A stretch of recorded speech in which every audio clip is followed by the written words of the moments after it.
Nutrition Month, tara na't magbago. Hindi lang katawan ang aalagaan mo.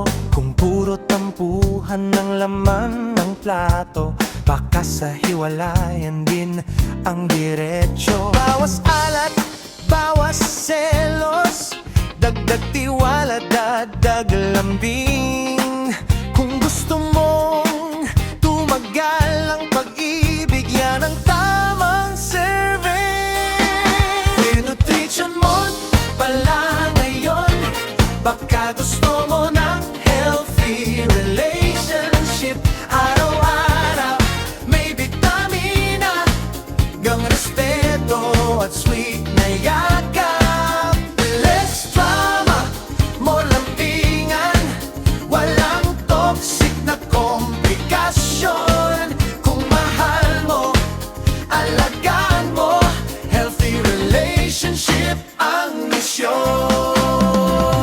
Iwas overthink, wag puro duda. Communication ang pangunahing ulam. Kapag may problema, pag-usapan agad. Hindi puro sing at biglang goodbye. Hindi kailangan ng miracle diet kung pareho kayong marunong umintindi. Pag-ibig na may tamang nutrisyon, siguradong hindi madaling mapanis. Pala ngayon, baka gusto mo ng healthy relationship.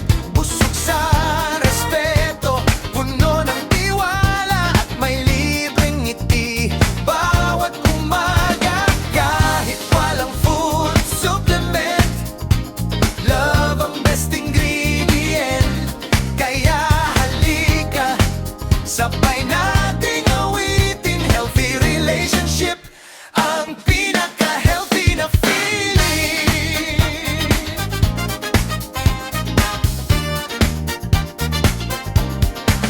Nutrition Month pala ngayon, baka gusto mo ng healthy relationship. Araw-araw may bitamina, ngang respeto at sweet na yakap. Less drama, more lambingan, walang toxic na komplikasyon. Kung mahal mo, alagaan mo, healthy relationship ang misyon.